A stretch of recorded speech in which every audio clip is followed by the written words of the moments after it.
y'all. Welcome to the Life After Her podcast with yours truly, Nicole and Sweeney.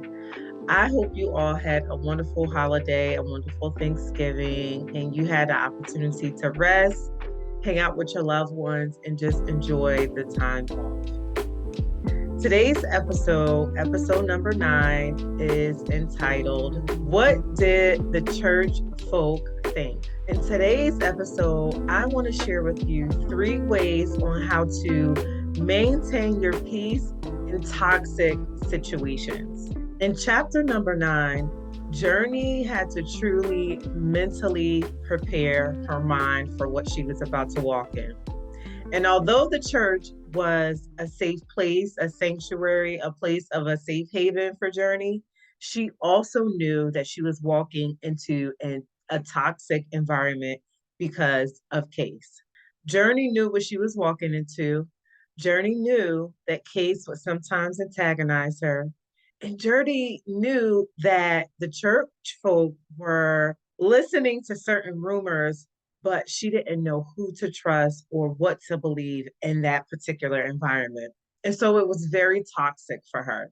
Journee had to prepare her mind to get through that moment. And some of you are actually dealing with this experience, or you're dealing with it on a grander scale, whether it's at home, whether it's at your job, whether it's with family. You too are dealing with this situation. So I want to encourage you. I want to encourage you to begin to mentally prepare your mind for walking into these toxic environments so that you don't lose your peace.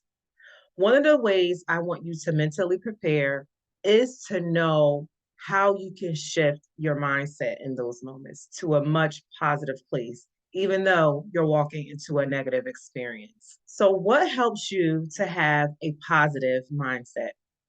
Is it walking? Is it running? Is it reading a book? Is it watching a comedy show? Is it hanging with a loved one, a friend, your child?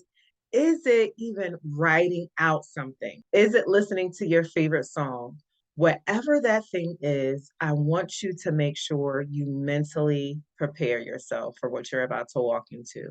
That was number 1. Mentally prepare yourself for walking into these environments. The second way to maintain your peace walking into toxic environments is develop a plan.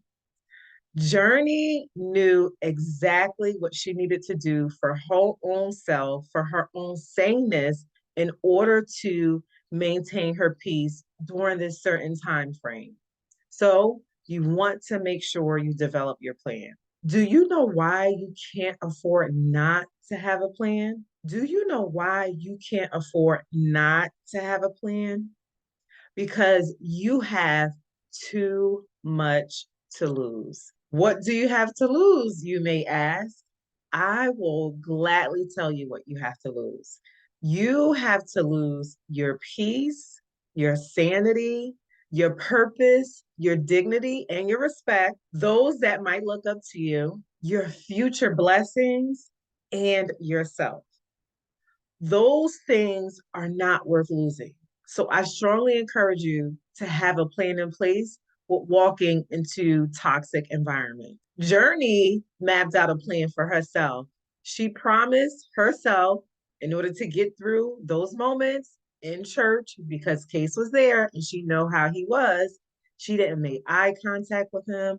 She limited all interactions with him as much as possible. And she was focused on what she was there for, to get the word of God, to be encouraged, and to leave. So don't get caught up in trying to prove people wrong or show that you've won in the situation. Your peace is the most important and valuable thing that you can hold on to when you're walking into these toxic environments. And the negative back and forth and interactions with those who are creating these toxic environments for you are not worth it. Anything that requires you losing yourself is not worth it. So develop a plan. And step number 3, ask God for wisdom, guidance, and direction. Very often, we believe that we are walking this journey of life or our experiences all alone, but we are not, and we do not have to. We don't have to because God desires to be right by our side. He desires to give us instruction, wisdom, and direction. So it only requires you to do two things when it comes to step number three: ask for instruction and then listen to the instruction. Sometimes we experience things in life and they're harder than what they should be. But if we ask God to come into our situation and we listen to his instruction, things could be a bit more easier and a bit more bearable. So, step number three, again, ask God for direction, wisdom, and guidance. He will gladly show you what to do. He will give you your strategic move, and he will show you things that you need to know before certain things happen. So ask God what it is that you need in that environment or that experience. And today's affirmation is never compromise your peace to prove others wrong.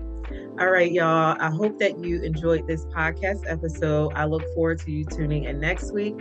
And remember that God is proud of you. Peace.